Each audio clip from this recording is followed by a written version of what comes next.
हाँ तो बच्चा लोग, आई होप आप सबकी पढ़ाई अच्छी चल रही होगी और सभी लोग अच्छे भी होंगे।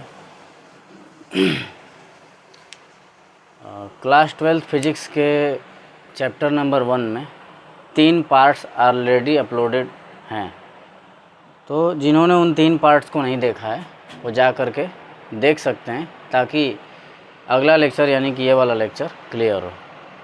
ठीक है, 1 बाय 1 लेक्चर्स क्लियर होते जाएंगे अगर पिछले लेक्चर्स को आप लोग ध्यान से पढ़ लेंगे। तो देखते हैं, थोड़ा सा पिछली चीज़ों के बारे में देख लेते हैं। पिछली चीज़ों के बारे में हम लोगों ने क्या पढ़ा था? 2 ग्लास रॉड ले रहे थे, उनसे या फिर रेशम के कपड़े से उसको रगड़ रहे थे। रगड़ने के बाद क्या देख रहे थे? रगड़ने के बाद देख रहे थे कि वो दोनों रॉड्स एक दूसरे को रिपेल कर रही थी, लेकिन उनको अट्रैक्ट कर रही थी या वो रॉड सिल्क को अट्रैक्ट कर रही थी। वहीं प्लास्टिक रॉड लिए थे, बिल्ली के रोए से रगड़े थे, तो 2 प्लास्टिक की रॉड थी, बिल्ली के रोए से रगड़े थे, तो दोनों प्लास्टिक की रॉड आपस में रिपेल कर रही थी। लेकिन प्लास्टिक की रॉड रोए को क्या कर रही थी? अट्रैक्ट कर रही थी। इवन रोआ रोए को क्या कर रहा था? रिपेल कर रहा था। ऊन को क्या कर रहा था? रिपेल कर रहा था। रेशम को क्या कर रहा था? रिपेल कर रहा था। कौन सा रेशम? उस रेशम की बात कर रहे हैं जिससे रॉड रगड़ी गई थी। उस ऊन की बात कर रहे हैं जिससे रॉड रगड़ी गई थी। वो ऊन को क्या कर रहा था? रिपेल कर रहा था। तो रॉड को अट्रैक्ट कर रही, रिपेल कर रही थी, ऊन को रिपेल कर रहा था, लेकिन रॉड और ऊन एक दूसरे को क्या कर रहे थे? अट्रैक्ट कर रहे थे। वैसे ही प्लास्टिक की रॉड, 2 प्लास्टिक की रॉड्स थी, तो एक रॉड दूसरे रॉड को रिपेल कर रही थी, लेकिन वहीं पे और जो फर था, 2 फर ले लिए, अगर 2 रोए ले लिए बिल्ली के, तो वो दोनों आपस में रिपेल कर रहे थे। लेकिन प्लास्टिक की रॉड ले लिए और बिल्ली का रोआ ले लिए, तो वो दोनों एक दूसरे को क्या कर रहे थे? अट्रैक्ट कर रहे थे। तो यही सब हम लोगों ने पढ़ा था। अब आगे देखते हैं उसमें, the plastic rod attracts the glass rod and repel the silk or wool with which the glass rod is rubbed. जो प्लास्टिक की रॉड होती है वो ग्लास रॉड को अट्रैक्ट करती है। जो प्लास्टिक की रॉड होती है वो ग्लास रॉड को क्या करती है? अट्रैक्ट करती है। ग्लास रॉड को अट्रैक्ट करती है और रिपेल करती है किसको? सिल्क को या ऊन को, रेशम को या ऊन को, with which the glass rod is rubbed. माने जिस ऊन से या जिस रेशम से ग्लास की रॉड को रगड़ा गया था, जिस ऊन से या जिस रेशम से ग्लास की रॉड को रगड़ा गया था, ठीक है, उस रेशम को या उस ऊन को प्लास्टिक की रॉड क्या करती है? रिपेल करती है। लेकिन वही प्लास्टिक की रॉड ग्लास की रॉड को क्या करती है? अट्रैक्ट करती है। मतलब क्या? 2 ग्लास की रॉड लिए, या ग्लास की रॉड लिए, ग्लास की रॉड को ऊन से रगड़ दिए या फिर सिल्क से रगड़ दिए, ठीक है। तो जो ग्लास की रॉड होगी और प्लास्टिक की रॉड ले ली, तो प्लास्टिक की रॉड ग्लास की रॉड को अट्रैक्ट करेगी, प्लास्टिक की रॉड ग्लास की रॉड को क्या करेगी? अट्रैक्ट करेगी।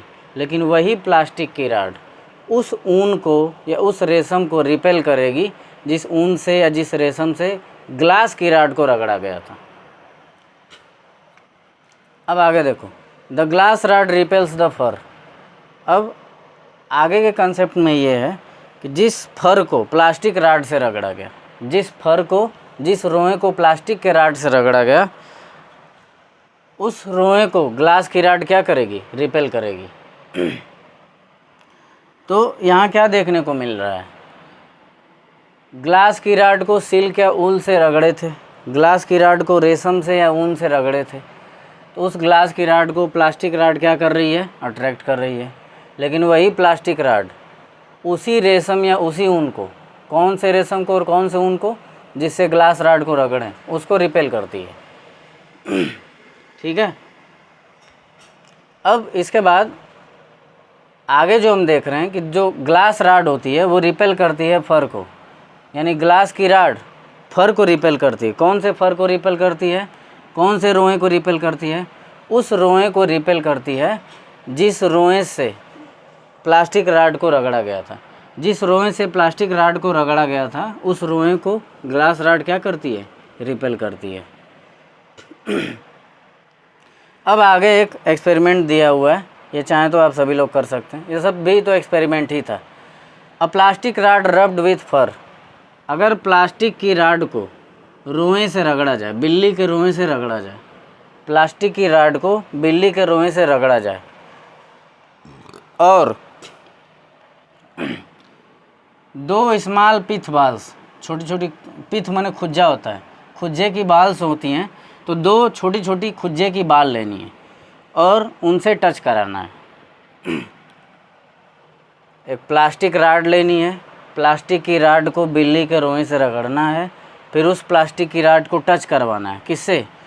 2 छोटे छोटे पिथ बाल से। प्लास्टिक की राड को बिल्ली के रोए से रगड़ करके फिर उस प्लास्टिक की राड को टच कराना है। किससे? 2 छोटी छोटी पिथ बाल से, जो कि सस्पेंडेड लटकाई गई हों रेशम के धागे से या नायलॉन के धागे से। ठीक है, जो रेशम के धागे या नायलॉन के धागे से क्या की गई हों? लटकाई गई हों। तो होगा क्या? The balls repel each other. तो जो दोनों बाल्स होंगी, जो 2 पिथ बाल्स होंगी, वो एक दूसरे को क्या करेंगी? रिपेल करेंगी, मतलब एक दूसरे को प्रतिकर्षित करेंगी। ठीक है, और जो प्लास्टिक की राड होगी उससे भी वो रिपेल होंगी। जो पिथ बाल्स हैं वो प्लास्टिक की राड से भी क्या होंगी? रिपेल होंगी।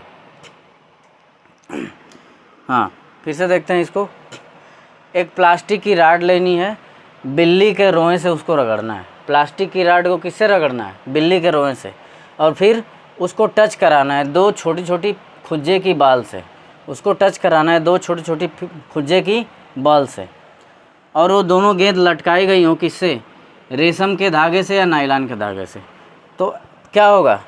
जो दोनों पिथ बाल्स होंगी वो आपस में रिपेल करेंगे, एक दूसरे को प्रतिकर्षित करेंगी, एक दूसरे को दूर भगाएंगी, और प्लास्टिक की राड से भी वो दोनों बाल्स रिपेल की जाएंगी। यानी प्लास्टिक की राड भी उनको नहीं अपनाएगी, उन दोनों पिथ बाल्स को दूर हटा देगी। ठीक यही ऐसा ही सिमिलर इफेक्ट, माने ऐसा ही प्रभाव देखने को मिलता है जब पिथ बाल्स को टच कराया जाता है ग्लास राड के साथ, रब्ड विथ सिल्क। माने ऐसा ही इफ़ेक्ट देखने को मिलेगा जब ग्लास राड को सिल्क के साथ या ऊन के साथ रगड़ करके और पिथ बाल से टच कराएंगे। ग्लास की राड लिए और 2 छोटी छोटी पिथ बाल्स ले लिए, ग्लास की राड को ऊन से या सिल्क से रगड़ दिए, उसके बाद ग्लास की राड को पिथ बाल से टच कराए और दोनों पिथ बाल को लटका दिए, तो दोनों पिथ बाल एक दूसरे को रिपेल करेंगे। ठीक है, यहाँ तक कि ग्लास की राड भी दोनों पिथ बाल को रिपेल करेगी। ये चीज़ है। हाँ, तो प्लास्टिक राड ग्लास राड को अट्रैक्ट कर रही थी और उस रेशम को या उस ऊन को रिपेल कर रही थी, जिससे कि ग्लास राड को क्या किया गया था? रगड़ा गया था। ठीक है, यानी हम लोगों ने प्लास्टिक की राड ली और ग्लास की राड ली। ग्लास की राड को क्या किए? ग्लास की राड को सिल्क से या ऊल से रगड़ दिए। अब जिस ग्लास की राड को सिल्क या ऊल से रगड़े हैं वो प्लास्टिक की राड, तो प्लास्टिक की राड उस ग्लास राड को रिपेल करेगी, नहीं अट्रैक्ट करेगी, और वहीं पे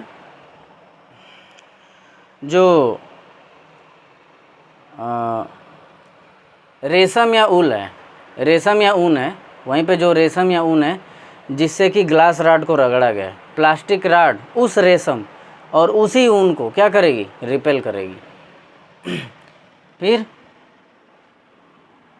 जिस बिल्ली के रोए को प्लास्टिक राड से रगड़ा गया था, बिल्ली के रोए को किससे रगड़ा गया था? प्लास्टिक राड से। उस रोए को ग्लास की राड क्या करेगी? रिपेल करेगी।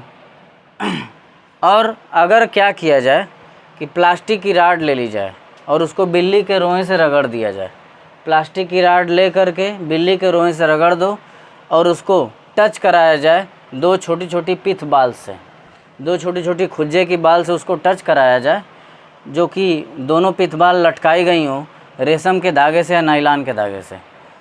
2 पिथ बाल से टच कराना है और दोनों की दोनों पिथ बाल से लटकाई गई हों सिल्क से या सिल्क के थ्रेड से, धागे से, या नायलॉन के धागे से। ठीक है, जो प्लास्टिक राड बिल्ली के रोए से रगड़ी गई है, प्लास्टिक राड बिल्ली के रोए से रगड़ी गई है, उसको टच कराना है 2 छोटी छोटी पिथ बाल से जो लटकाई गई हों रेशम के धागे से या नायलॉन के धागे से। तो होगा क्या, जो गेंद होंगी वो आपस में रिपेल करेंगी और जो प्लास्टिक की राड होगी वो भी गेंदों को रिपेल करेगी। ठीक है, ऐसा ही इफेक्ट देखने को मिलेगा जब पिथ बाल्स को टच कराया जाए ग्लास राड के साथ, और वो ग्लास राड रगड़ा गया हो किसके साथ, ऊन के साथ या रेशम के साथ। ठीक है, अब आगे हम लोगों को देखना है कि जो पिथ बाल होती है माने खुज्जे की बाल, उसको अगर टच कराया जाए ग्लास राड के साथ, खुज्जे की बाल को ग्लास राड के साथ क्या कराया जाए, टच कराया जाए, और वहीं पे प्लास्टिक की राड को पिथ बाल के साथ टच कराया जाए। मतलब एक बार ग्लास राड को टच कराना है पिथ बाल के साथ, और एक बार प्लास्टिक की राड को पिथ बाल के साथ टच कराना है। अब इसमें एक शर्त ये है कि ग्लास की राड रेशम से या उल से रगड़ी हुई होनी चाहिए, और प्लास्टिक की राड बिल्ली के रोए से रगड़ी हुई होनी चाहिए। ये एक शर्त है। ऐसा अगर है तो ऊन या रेशम से रगड़ी हुई ग्लास की राड को अगर पिथ बाल से टच कराया जाए, ऊन या रेशम से रगड़ी हुई ग्लास की राड को पिथ बाल से टच कराया जाए, और बिल्ली के रोए से रगड़ी हुई प्लास्टिक राड को, बिल्ली के रोए से रगड़ी हुई प्लास्टिक राड को पिथ बाल से टच कराया जाए, तो दोनों पिथ बाल्स एक दूसरे को अट्रैक्ट करती हैं। ठीक है, वो वाली पिथ बाल जो ग्लास की राड से टच कराई गई है, वो वाली पिथ बाल जो प्लास्टिक की राड से टच कराई गई है, वो दोनों पिथ बाल एक दूसरे को अट्रैक्ट करती हैं। हाँ, लेकिन वन कंडीशन, ग्लास राड ऊन से या फिर रेशम से रगड़ी हुई होनी चाहिए, वहीं पे प्लास्टिक राड बिल्ली के रोए से रगड़ी हुई होनी चाहिए। तो ये जितनी भी चीज़ें हम लोगों ने देखी, चाहे वो ग्लास राड देख लिए, चाहे प्लास्टिक राड देख लिए, रेशम देख लिए, फर देख लिए, पिथ बाल देख लिए, ठीक है, ये सब या कहीं ना कहीं इन सारी चीज़ों में हमने 2 चीज़ें ही बस देखी, या तो अट्रैक्शन हो रहा है या तो रिपल्सन हो रहा है, या तो एक दूसरे को आकर्षित कर रहे हैं या एक दूसरे को दूर भगा रहे हैं। तो यहाँ से एक चीज़ क्लियर होती है। क्या क्लियर होती है?